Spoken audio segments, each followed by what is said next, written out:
말씀은 누가복음 5장 1절부터 7절입니다. 누가복음 5장 1절부터 7절입니다. 제가 읽어드리겠습니다. 누가복음 5장 1절부터 7절입니다.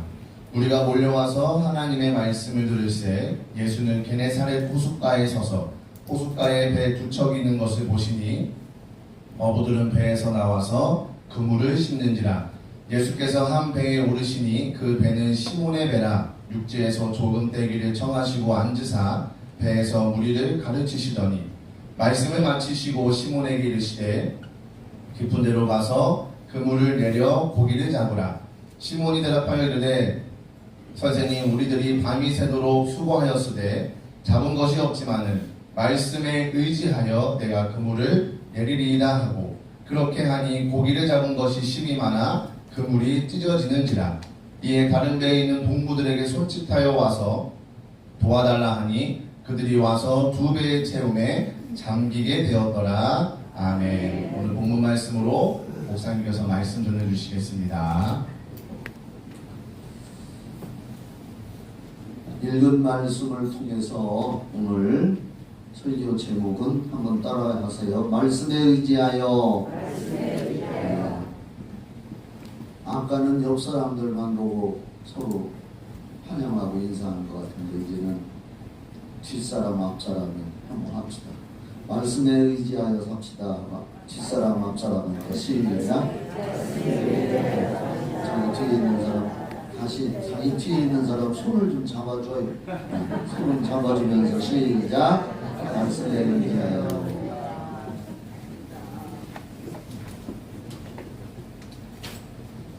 오늘 하나님의 말씀을 통해서 여러분들의 인생이 달라지게 되기를 축원합니다. 오늘 말씀의 배경을 설명해 드리겠습니다. 우리가 성경을 읽거나 설교를 들을 때 그 성경에서 말씀하시는 그 본문의 배경을 잘 관찰하고 탐구하는 것이 굉장히 신앙생활에 도움이 됩니다. 오늘 말씀은 갈릴리, 이스라엘에 가면은 갈릴리 바다라고도 하고 갈릴리 호수라고도 하고 또는 게네사렛 호수라고도 한답니다. 갈릴리 바다가 너무 커서 호수가 너무 커서 바다라고도 한답니다. 갈릴리 바다. 예수님께서는 33세까지 사시다가 십자가에 달리셔서 죽으셨는데 30세까지는 육신의 아버지 목수였었는데 그 밑에서 이제 목수일도 배우고 도와주고 했겠죠. 그러니까 그 다음에 30세에서부터 33세까지 전적으로 하나님의 일을 이 땅에 오셔서 펼치신 거예요. 근데 이제 예수님이 주 사역지가 나사렛 지방 또는 갈릴리 호숫가에서 많은 사람들에게 복음을 전하시고 병든 자를 고치시고 귀신도 쫓으시고 이렇게 하셨는데, 오늘 사건은 갈릴리 호숫가, 그러니까 게네사렛 5장 1절에 보면은 게네사렛 호숫가에 서서 이런 말씀이 있습니다. 예수님이 호숫가에서 있는데 사람들이 몰려온 거예요. 말씀 듣고 은혜 받으려고. 여러분들도 은혜 받으려고 오셨죠? 네. 수많은 사람들이 바닷가에 몰려와서 예수님이 거기서 말씀을 전할 수가 없으니까 어떻게 했느냐 하면은 마침 보니까 밤새도록 고기를 잡고 온 배들이 바닷가에 있습니다. 호숫가에. 근데 이렇게 보니까 배 두 척이 있는데 그 중에 한 척을 잠깐만 빌려주십시오 하고 바닷가 가장자리에 띄워놓고 예수님이 배에 올라서 여기 보니까 앉으셨다 그랬습니다. 그러니까 바닷가에 이렇게 배 띄워놓고 앉으시고 주변에 바닷가 주변에 모여있는 사람들에게 이제 하나님의 말씀을 전했습니다. 그런데 이 갈릴리 바다의 특징은 낮에는 고기를 못 잡는데요.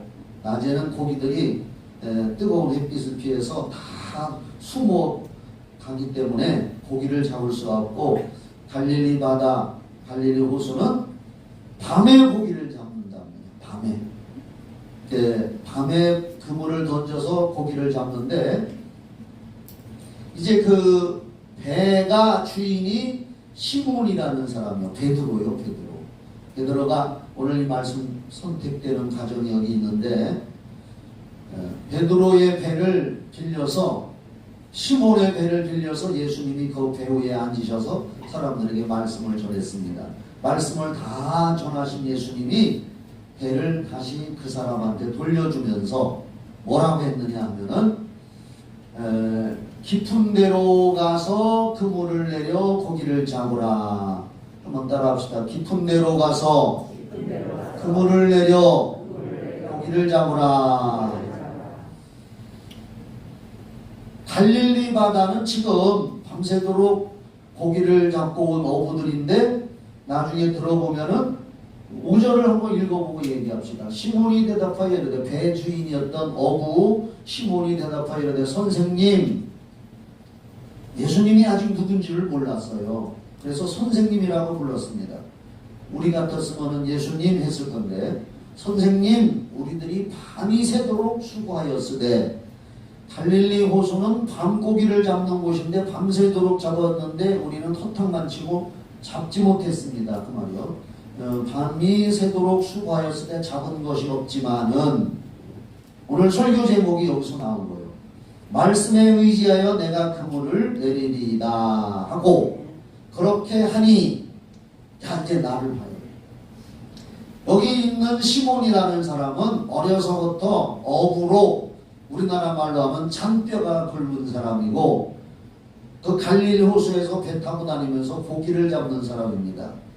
밤고기 잡는 곳인데, 그런데 아침이 돼가지고 나와서 그물 정리하고 있는데 고기를 하나도 못 잡았다요. 그날따라 고기를 못 잡았어요.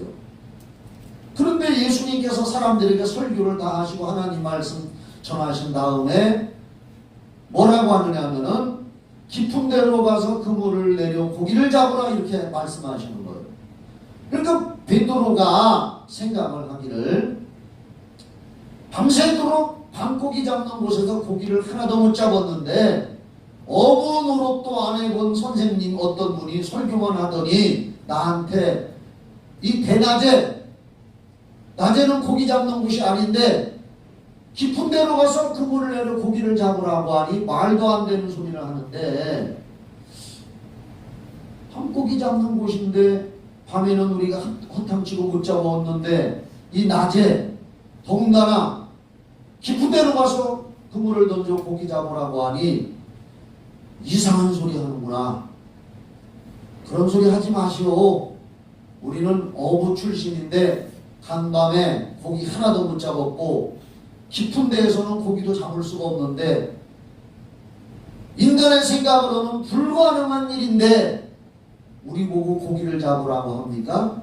웃기는 소리 하지 마시오. 이렇게 한 것이 아니라 뭐라고 했느냐? 그물을 정리하면서 그날 밤 고기 못 잡고 허탕쳤으니까 아유 허탕쳤네 하면서 한쪽 귀로 예수님이 하시는 말씀을 들은 거예요. 그러니까 설교 말씀을 들으니까 자꾸 들어온단 말이야. 이상하다. 그분이 하는 말씀이 평소에 바리새인이나 서기관들이 했던 설교나 이런 거보다 다르다. 뭔가 마음에 와서 부딪히는 게 있는데 아마 그렇게 된 것 같아요. 성령의 역사인 줄 믿습니다. 성령님은 보이지 않지만 지금도 우리에게 오셔서 도와주시고 우리 안에서도 역사하시거든요.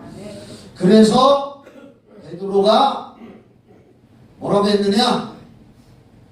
5절을 다시 봐요. 이게 굉장히 중요해요. 시몬이 대답하여 이르되, 선생님, 예수님이 하나님이라는 걸 아직 모릅니다. 우리들이 밤이 새도록 수고하였으되 잡은 것이 없지만은 말씀에 의지하여 내가 그물을 내리리이다.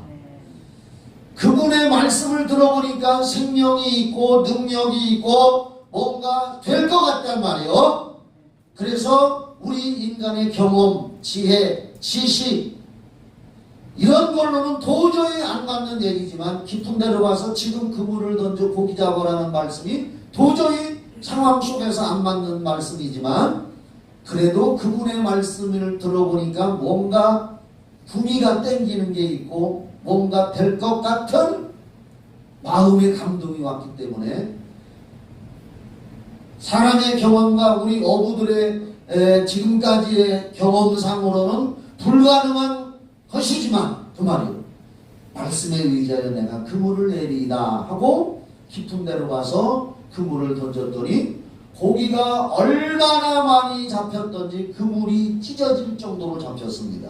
그래서 베드로가 시몬이 베드로가 되는데 이름을 나중에 예수님이 바꿔줬어요. 여기서는 시몬이라고 나와.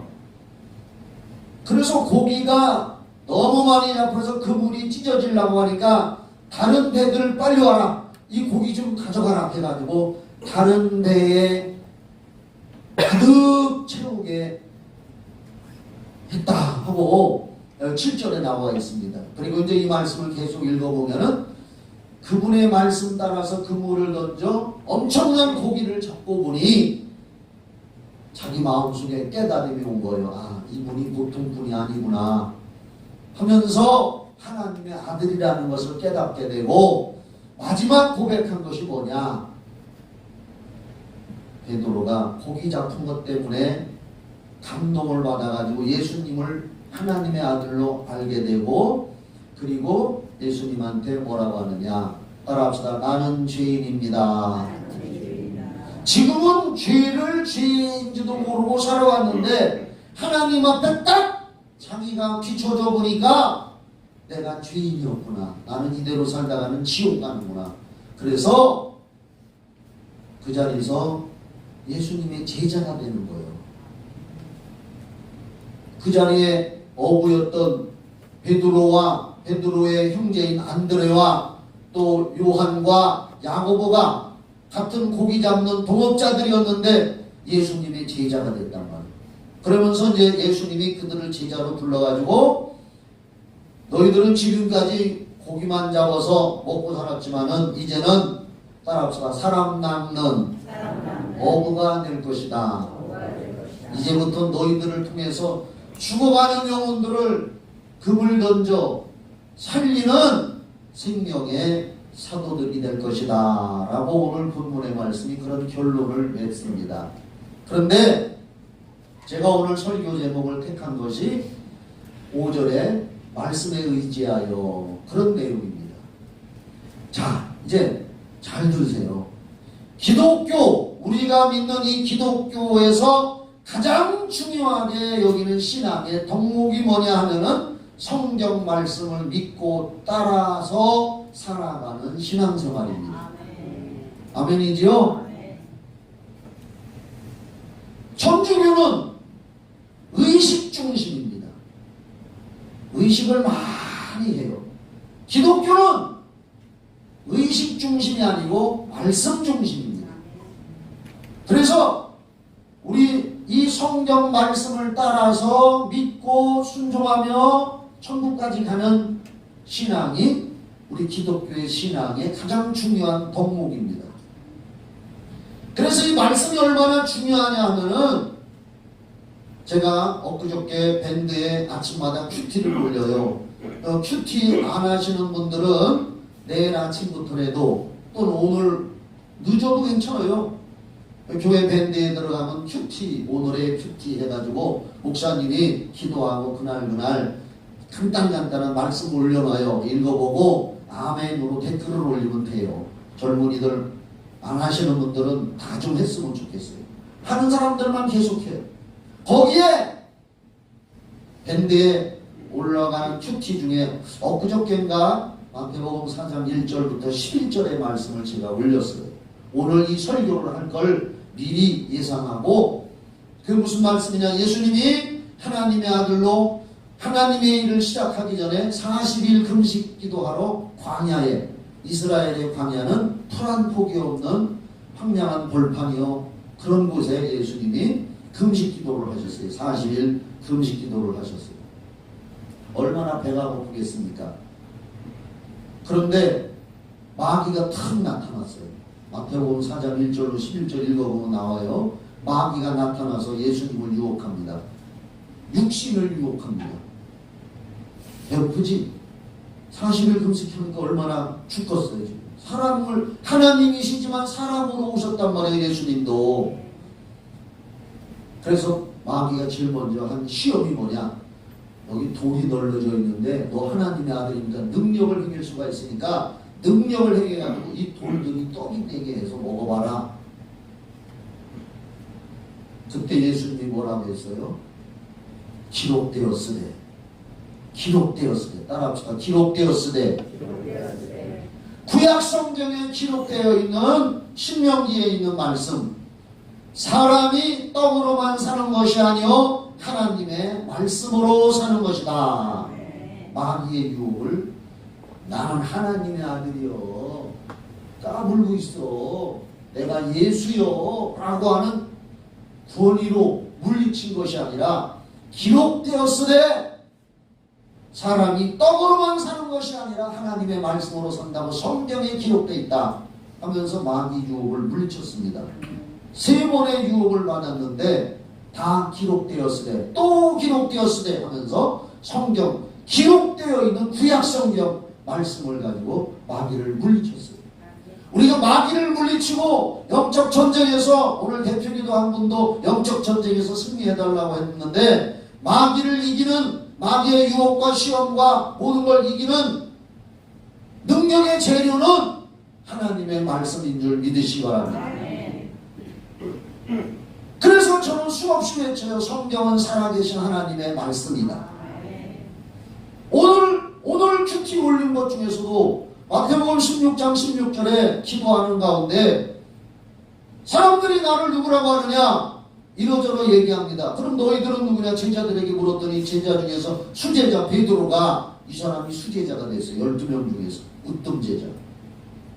마태복음 16장 16절에서 베드로가 뭐라고 고백하느냐 주는 그리스도시요 살아계신 하나님의 아들이십니다. 그 말은 예수님은 우리의 주인이십니다. 주인 주자예요.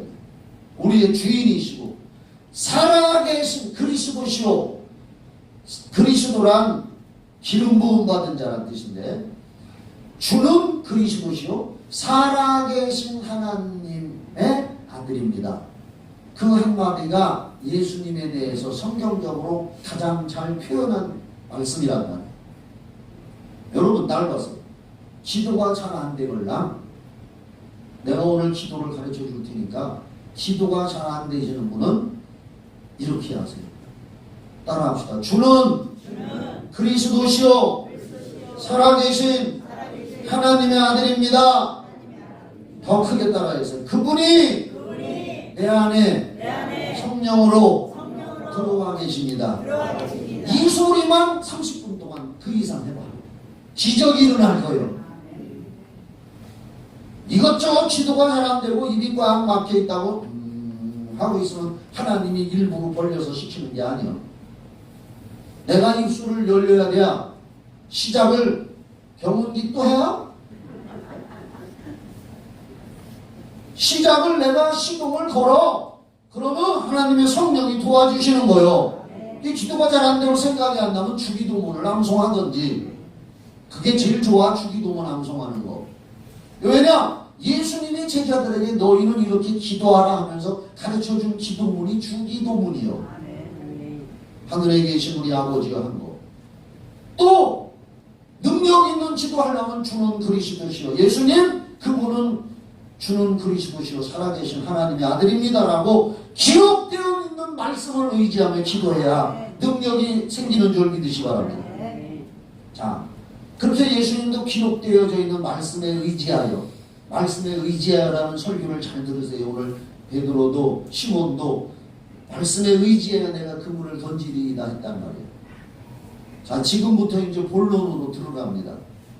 여러분에게 어떤 사람들이 또는 자기 스스로 질문을 해볼 때 나는 어떻게 구원을 받았지? 또 어떤 사람이 묻기를 당신은 구원받았습니까? 어떻게 구원받았습니까? 라고 묻는다면 예수 믿고 구원받았지요? 해봐요. 시작. 예수 믿고 구원받았지요. 그렇게 대답만 하면은 30점 밖에 안 돼. 예수 믿고 구원받았다는 말이 틀렸다는 게 아니라 점수로 치면 30점밖에. 나는 그런 사람에게 점수를 매긴다면 30점밖에 안 줄 거예요. 어떻게 얘기해야 되느냐? 이렇게 말은 그렇게 안 할지라도 마음속에 내 믿음은 이렇게 가지고 있어야 돼요. 잘 들어요.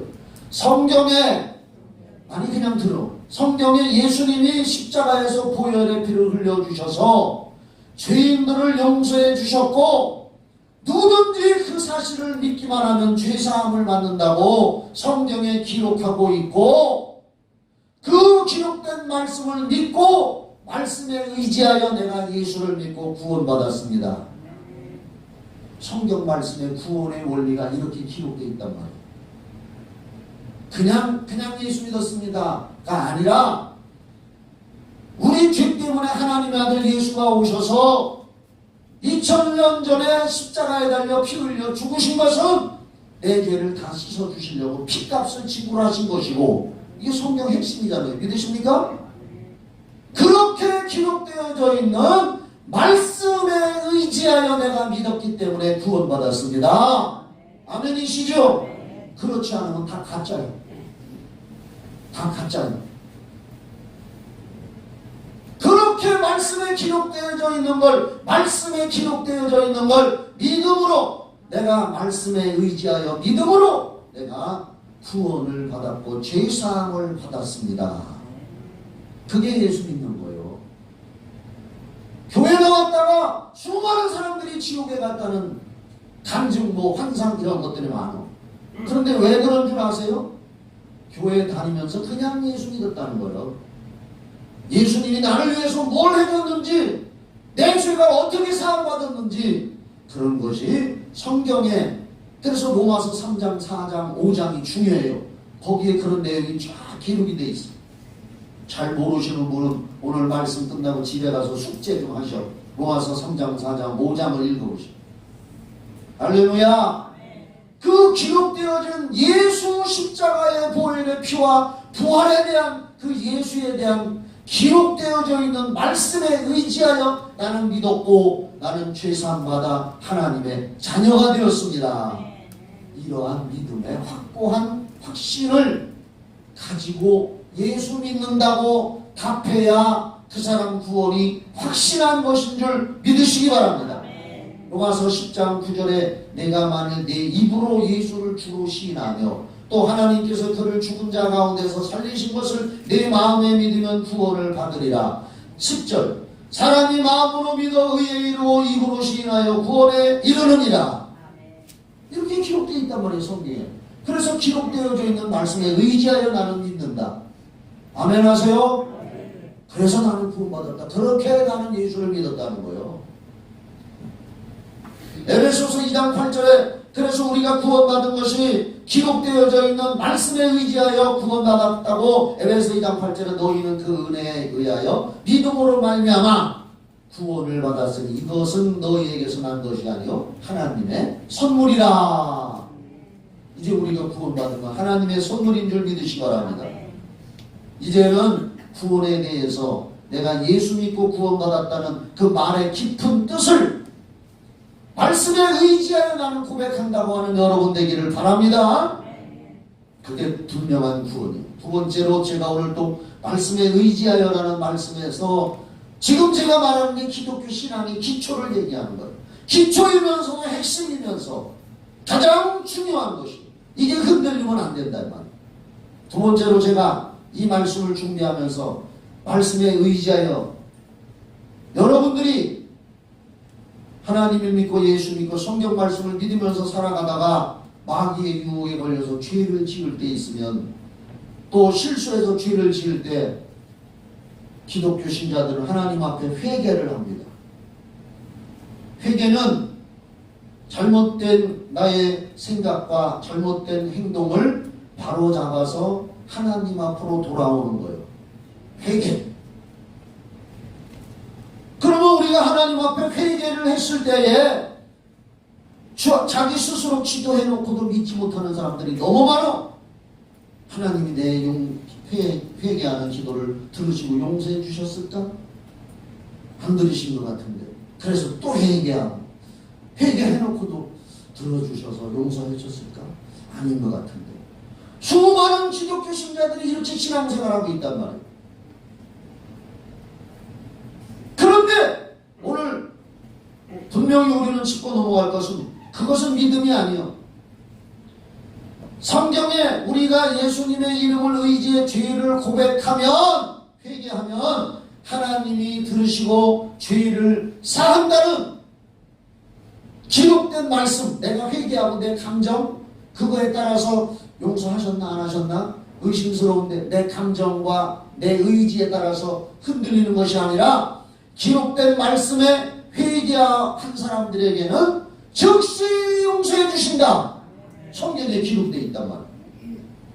요한일서 1장 9절에 이렇게 써 있습니다. 만일 우리가 우리 죄를 자백하면 그는 하나님은 미쁘시고 의로우사 우리 죄를 사하시며 우리를 모든 불의에서 깨끗하게 하실 것이요. 요한일서 1장 9절. 그러면 한번 진실하게 회개했으면 다시는 그 죄를 생각지 말아야 되는 거예요. 회개해놓고 아닌 것 같아서 또 그걸 가지고 회개하고 아닌 것 같아서 또 회개하고 하는 건 참 믿음이 아니라 기록되어져 있는 말씀을 의지하는 신앙이 아니란 말이에요. 진심으로 회개했으면 성경에 기록되어 있으니까 요한일서 1장 9절에 여러 군데 그런 말씀이 있으니까 그 문제에 대해서는 다시 회개하면 믿음이 아닌 거예요. 회개를 진심으로 했으면 하나님은 내 기도를 들으셨고 이미 용서해 주셨고 그 다음에 뭐라고 고백하는 자가 되어야 되느냐. 고린도후서 5장 17절 누구든지 그리스도 안에 있으면 새로운 피조물이라 이전 것은 지나갔으니 보라 새 것이 되었도다. 앞을 향하여 나가라는 말이죠. 앞을 향하여 나가는 자가 되기를 바랍니다. 뒤에서 죄책감과 정죄의식을 줘서 자꾸 주저앉히려고 하는 마귀의 유혹에 넘어가지 말고 내가 회개했으면 성경에 기록한 말씀에 의지하여 네 감정 따라 용서받고 못 받았다고 판단하지 말고 기록된 말씀에 의지해서 이미 용서받았다. 진심으로 회개했으면 이미 용서했다. 성경은 그렇게 말씀하고 있으니까 말씀에 의지하여 내가 용서받은 사람인 걸 믿습니다. 그러면서 여러분도 여러 다른 사람들을 용서하며 살아가는 것이 하나님의 뜻인 줄 믿으시기 바랍니다. 말씀에 의지해서 금을 내렸다고 했으니까 말씀에 의지해서 나는 회개하고 용서받았습니다. 한번 따라해. 나는 회개한 거, 지금까지 회개한 거 다 용서받았다. 나는 회개 안 한 거 있으면 그건 아니요. 지금까지 회개한 거 있다면 이미 다 용서받았는데도 자기 스스로 자기를 용서하지 못하기 때문에 나는 죄인이요, 나는 죄인이요, 나는 죄인이요. 날마다 죄인 소리만 하는 거예요. 그런 사람들은 매사에 자신감이 없어요.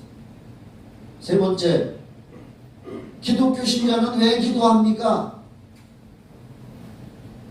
우리가 옛날 세상에서 예수 안 믿을 때는 막연하게 조상들이 해오고 부모님이 해오고 냉수 떠놓고 그냥 빌었단 말이요.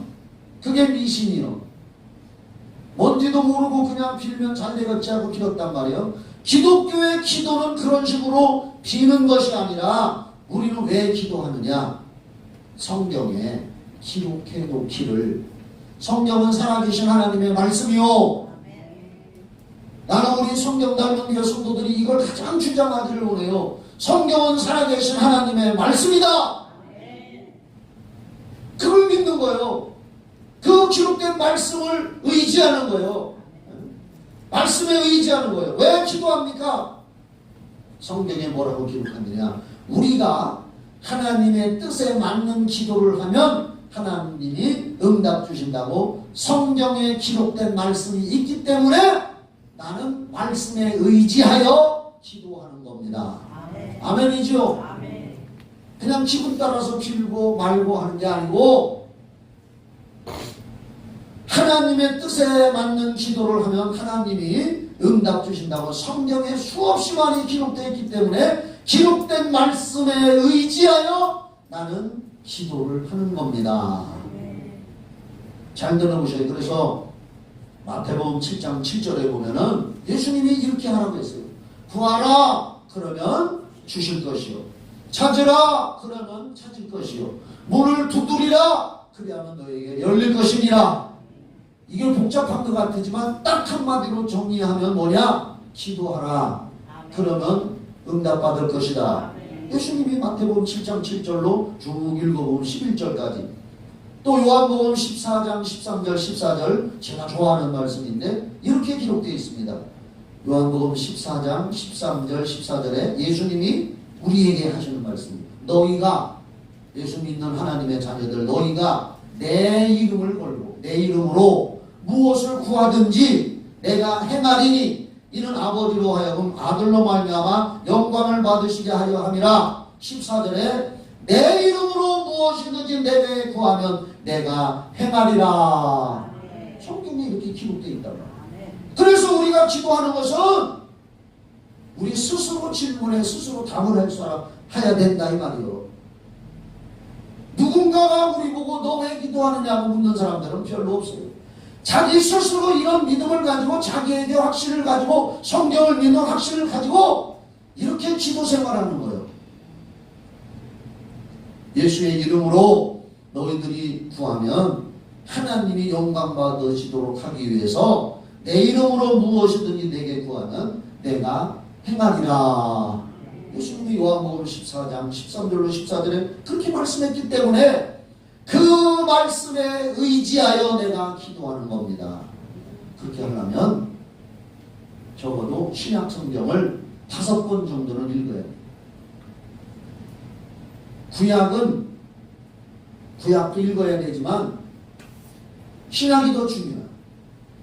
그 기록된 말씀을 의지하려면, 말씀에 의지하는 사람이 되려면 적어도 신약 성경 마태복음부터 요한계시록까지 5번 이상은 읽어보고 그 말씀 속에서 기록된 말씀을 찾아서 내 영혼에 잘 박힌 모처럼 간직을 해놓은 다음에 내가 이 말씀에 의지하여 기도하고, 내가 이 말씀에 의지하여 회개하고, 말씀에 의지하여 구원의 확신을 갖는 것입니다. 그래서 말씀에 의지한다는 게 너무나 중요하다 이 말이에요. 네 번째, 스스로 답을 구해야 돼요. 예수 믿고 구원 얻은 신자들이 왜 성령 충만을 또 기도합니까? 구원의 손을 받았으면 됐지 왜 성령 충만 달라고 기도합니까? 성령 충만 달라고 기도해 보셨죠? 기도해 보셨죠? 성령 충만 달라고는 죽을 때까지 평생 기도해야 돼요.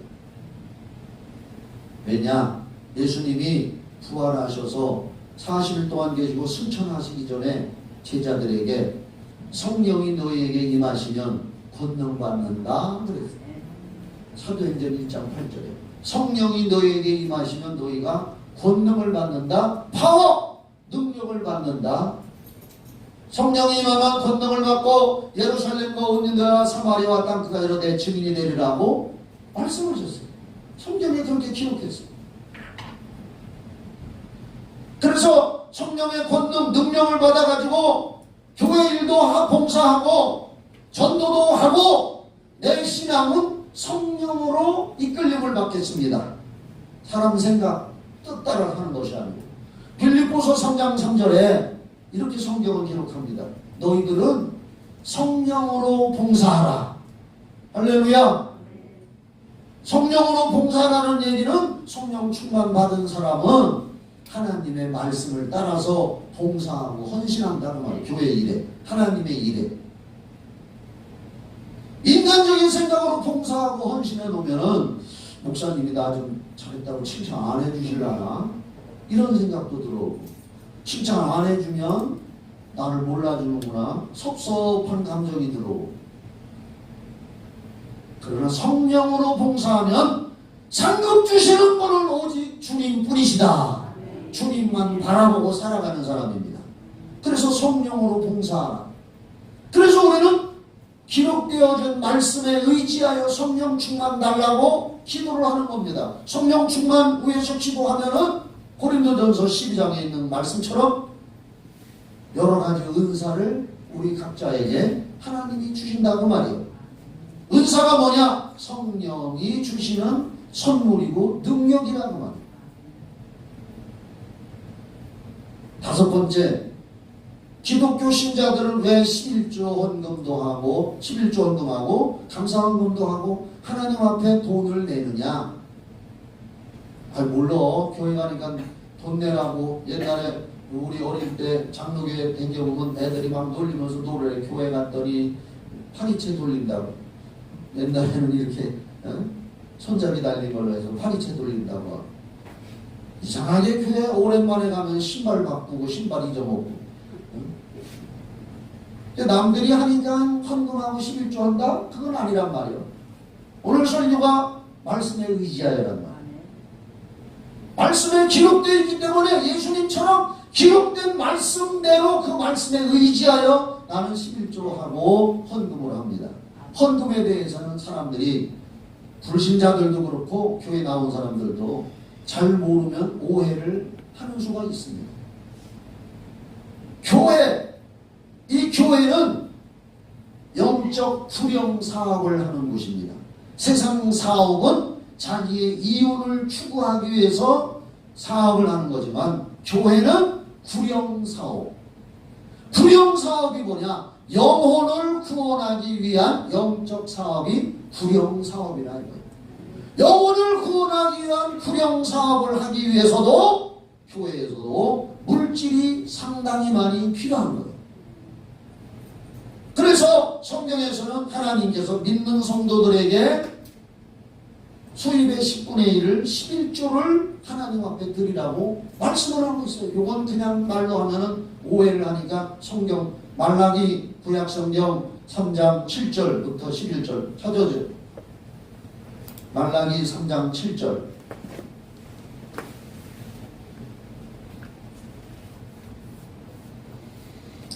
이때 당시에 이스라엘 백성들이 하나님을 섬기지 않고 11조 도둑질해 먹고 하나님 뜻대로 안 살으니까 말라기 선지자를 통해서 하나님의 예언의 말씀으로 책망하시는 말씀이요.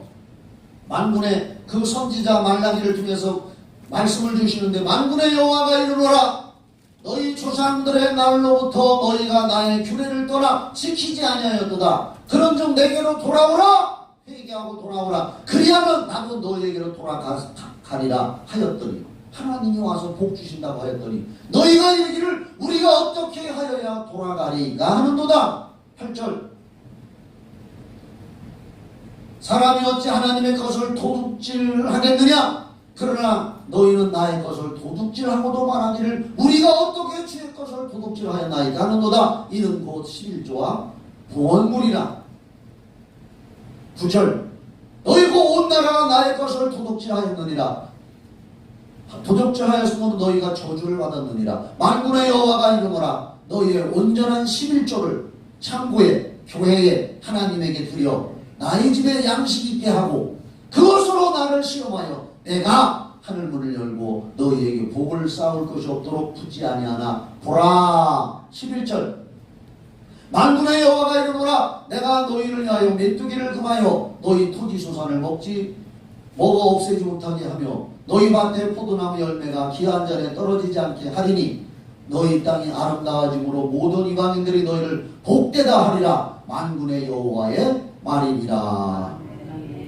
자, 성경에 이렇게 기록되어 있단 말이에요. 기록되어 있는 말씀에 의지하여 나는 11조 합니다. 이렇게 돼야 된단 말이에요. 그냥 감정 따라서 11조 해서도 안 되고. 그 다음에 마태복음 23장 23절. 내가 이거 전화번호처럼 외우라 그랬어요. 마태복음 23장 23절. 마태복음 23. 당시의 서기관과 바리새인들 율법을 지킨다고 하는 사람들이 11조를 잘 드렸어요. 11조를 잘 드리고 있었어요.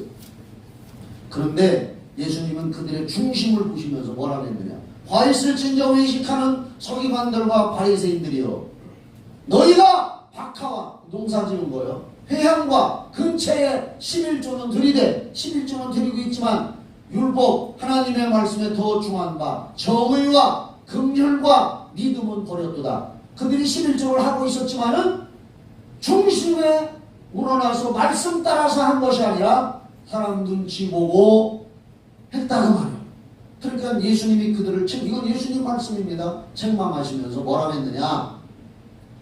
11조를 드리는 거 지금 드리고 있지만 그보다 더 중요한 너희들의 마음의 정의와 긍휼과 믿음은 버렸도다. 그러나 이것도 행하고 정의와 긍휼과 믿음 이것도 행하고 저것도 11조 원금 드리는 것도 버리지 말아야 할지니라. 아멘이시죠? 이해가 가시죠? 깨달아지죠? 그러면 저렇게 성경이 기록하고 있으니 우리는 어떻게 기록되어진 말씀에 의지하여 내가 11조를 드리고 감사 헌금도 드리나이다. 이런 믿음의 소유자가 되는 거예요. 그 다음에 6번째, 기독교 신자들은 왜 전도를 합니까? 왜 전도를 해야 돼요? 이것도 성경 찾읍시다. 마가복음 16장 15절 기록된 말씀을 알아야 된단 말이에요. 그래서 성경 읽어야 되는 거예요.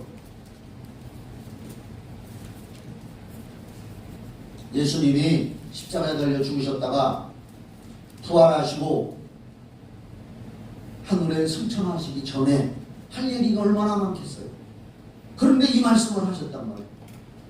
이르시되 너희는 온 천하에 다니며 만민에게 뭘 전파하라?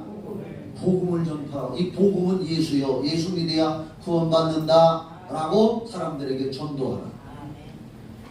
마가복음 16장 15절에 지금 우리 주변에는 예수 안 믿는 불신앙자들도 많지만 예수 믿다가 이런저런 타락하고 시험 들어서 교회를 안 나가는 가나안 교인들이 많다 이거예요.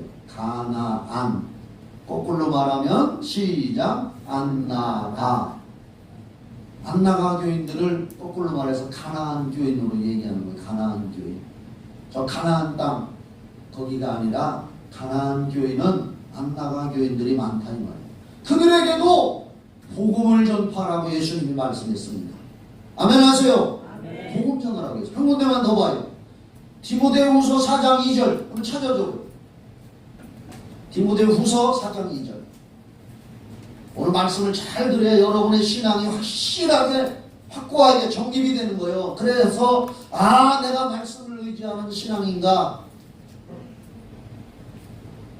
디모데후서 4장 2절에 다 같이 읽어요. 시작. 너는 말씀을 잠깐 여기서 너는 할 때에 바울 사도께서 그때 당시 사람들 믿는 사람들에게 말했지만 우리는 성경을 읽거나 설교를 들을 때 항상 하나님이 지금 나에게 주시는 말씀이다. 아멘. 하나님이 지금 나에게 주시는 말씀이라고 받을 때 변화가 일어나고 능력이 생기는 줄 믿으시기 바랍니다. 그럼 너는 할 때 이게 나요 나. 나라고 마음에 생각하면서 읽어요. 시작. 너는 말씀을 전파하라. 때를 얻든지 못 얻든지 항상 힘쓰라. 범사에 오래 참음과 가르침으로 경책하며 경계하며 고나라. 인내하며 참으면서 복음을 전하라. 너는 말씀을 전파하는 것은 전도하라는 거예요. 이렇게 지금 두 군데만 찾아봤는데도 성경엔 기록하고 있단 말이에요. 그렇기 때문에 우리는 전도를 해야 되는데 내가 왜 전도해야 되느냐? 힘들게 안 해? 그것이 아니라 기도하는 마음을 가지고 말씀에 기록되어 있기 때문에 나는 말씀에 의지하여 전도를 합니다. 할렐루야. 이렇게 돼야 되는 거예요. 두 가지만 더 얘기할게요. 그 외에도 많지만 지금 우리 신앙의 기본적인 거 몇 가지만 얘기하는 건데 7번째 따라합시다. 우리 교회 크게 우리 교회 말씀대로 하는 교회 좋은 교회. 어떤 목사님이 이렇게 설교를 하는 걸 내가 들었어요. 나도 한번 써먹어야 돼.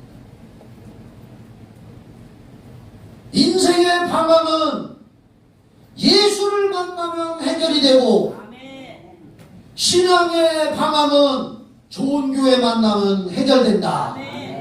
그렇다면 우리 교회가 좋은 교회란 말이에요. 그러면서 그 목사님이 뭐라고 얘기했느냐. 그 목사님은 1000명이 모이는 교회를 하고 있는 목사님입니다. 그 다음에 뭐라고 얘기했느냐. 10명이 모이건 30명이 모이건 50명이 모이건 100명이 모이건 우리 교회처럼 1000명이 모이는 교회라 할지라도 말씀대로 하지 않는다면 좋은 교회가 아닙니다. 아멘이시죠? 아멘. 그래서 저는 지금 말씀드려 지금까지 저는 목회가 중심이 말씀의 근거에서 아멘. 나는 혼자 기도할 때 성경은 살아계신 하나님의 말씀이다라고 스스로 고백만 해도 눈물이 펑펑펑 나옵니다. 그만큼 나는 말씀에 대해서 너무나 중요하고 감사하고 최고로 여기는 목사예요. 살아계신 하나님의 말씀. 그 말씀의 기록이 또 뭐냐? 왜 우리 교회는 귀신 쫓고 방언하고 안수기도를 하느냐? 지금 세상 일반 교회들은요 귀신 안 쫓습니다. 거의 방언하는 것도 금지시키는 데가 태반입니다. 안수기도도 안 합니다. 그러면서 말씀이 다지. 그러나 성경에 말씀의 기록을 해놨습니다. 요한복음 14장 12절 찾아요. 오늘 시간이 한 2, 3분 조금 가도 이해하시기 바랍니다. 요한복음 14장 12절 예수님이 이렇게 말씀했어요. 성경은 모두 다 내게 하는 말씀인 줄 믿으시기 바랍니다. 예수님이 직접 하신 말씀. 내가 진실로 진실로 너희에게 이르노니 여기 너희는 우리 각자예요. 나를 믿는 자는 내가 질문합니다. 여러분 예수 믿으세요? 큰 소리로 예수 믿으세요? 예수님이 믿는다고 하는 여러분들에게 말씀을 하죠. 나를 믿는 자는 내가 하는 일을 너희들 그도 할 것이고 예수님이 했던 일을 우리도 하라 이거. 또 그보다 큰 일도 하리니 이는 내가 아버지께로 가며 예수님께서 아버지께로 가서 성령을 보내주셔서 예수님이 했던 일을 우리들도 하라는 말씀입니다. 그리고 마가복음 16장 17, 18절 아는 말씀이지만 마가복음 16장 17절, 18절을 또 보면은 예수님이 이렇게 말씀하셨단 말이에요. 믿는 자들에게는 물어봅니다. 여러분 예수 믿어요? 아멘. 예수 믿지요? 아멘. 그러면 믿는 자들이라는 괄호 안에 여러분 포함되죠? 아멘. 그렇죠. 믿는 자들에게는 이런 표적이 따르리니 곧 그들이 그럼 여기서 그들이 누구요? 예수 믿는 자요? 예수 안 믿는 자요? 예수 믿는 자요. 그러면 그들이 누구요? 따라합시다. 나. 우리가 아니요. 나요. 나. 그들이 누구요? 나란 말이야. 나. 자, 그래서 다시 믿는 자들에게는 바로 나요. 이런 표적이 따르니 곧 그들이 나요. 내 이름으로 귀신을 쫓아내며 큰 소리로 아멘. 새 방언을 말하며 성령 충만받아 방언 말하며 뱀을 집어 올리며 무슨 독을 마실지라도 해를 받지 아니하며 그 다음에 병든 사람에게 손을 얹은 즉 나으리라. 조금 더 올려줘. 병든 사람에게 손을 얹은 즉 나으리라 하시더라. 자 여기 보시오. 이렇게 예수님의 말씀이 성경에 기록이 되어 있단 말이에요. 그래서 우리 교회는 기록되어진 말씀에 의지하여 오늘 설교 제목이 말씀에 의지하여 귀신도 쫓고 성령 받아 방언도 말하라고 하고 병든 사람에게 손을 얹어 병을 고치려고 최선을 다하고 기도하는 줄 믿으시기 바랍니다. 기록되어진 말씀에 의지하는 거예요. 말씀에 없다면 우리는 하지 말아야지. 마지막으로 하나, 기독교 신자들은 천국과 지옥에 대해서 믿어야 될까요? 말아야 될까요? 믿어야 되죠. 여러분 여기 봐. 나는 유튜브를 검색하면서 수많은 목사님들의 설교를 분석을 해봅니다. 그런데 어떤 목사님이 양복을 자꾸 넥타이로 해서 설교를 하는데 사람은 죽으면 천국이 없습니다. 지옥도 없습니다. 이 땅에서 이런 설교를 하는 거예요. 천국 지옥은 없다. 자, 그래서 가만히 분석을 해보니까 여호와 증인이요. 그들은 여호와 증인이다 또는 뭐 신천지다 그런 것이 유튜브 설교에는 나오지 않아요.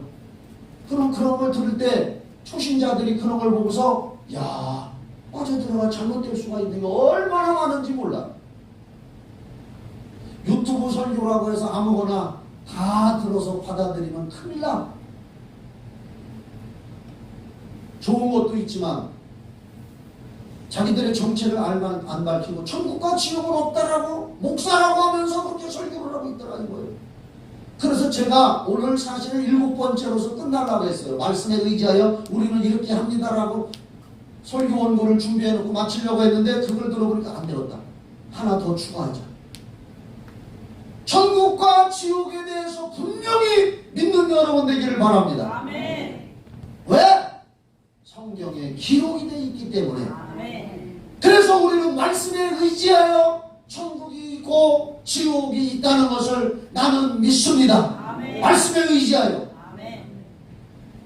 예수님께서 천국에 대해서 인터넷에서 대한성서공에 들어가서 성경 찾아가지고 천국에 대해서 검색을 하면은 천국이라는 단어가 37번 나와요. 그런데 37번 중에 예수님께서 36번 천국에 대해서 말씀하셨어요. 그리고 바울 사도가 한 번 말씀을 했어요. 그래서 천국에 대한 말씀이 신약 성경에 37번 성경에 기록해 놨습니다. 몇 번? 37번. 지옥에 대해서 검색해 보니까 총 13번이 나오는데 예수님이 11번을 말씀해 놓으셨고 야고보서에 한 번, 베드로서에 한 번, 총 13번이나. 그렇게 성경에서는 천국과 지옥에 대해서 말씀이 많이 있는데 특히 그 중에서 누가복음 16장 19에서 31절은 천국과 지옥에 대한 말씀은 없지만 사람이 죽으면 두 갈래 길이 있다. 사후세계. 누가복음 16장 19절로 31절에 부자는 세상에서 호의호식하면서 잘 살았지만은 하나님 모르고 살다가 붉고 뜨거운 곳으로 떨어졌다. 누가복음 16장 19절로 31절에 나사로는 비록 가난하고 헐벗고 어렵게 살았지만 하나님의 뜻대로 살았기 때문에 죽었는데 그 영혼을 천사들에게 받들려서 아브라함의 품에 말하자면 천국에 들어갔다. 예수님은 사후의 세계에 대해서 예수님이 직접 성경에 말씀을 했고 말씀으로 기록해놨기 때문에 사후세계가 있다고 성경은 기록했고 사후세계에서 천국과 지옥은 분명히 있다고 성경에 기록해서 우리는 그 말씀에 의지하여 천국 가려고 믿는 것입니다. 아멘.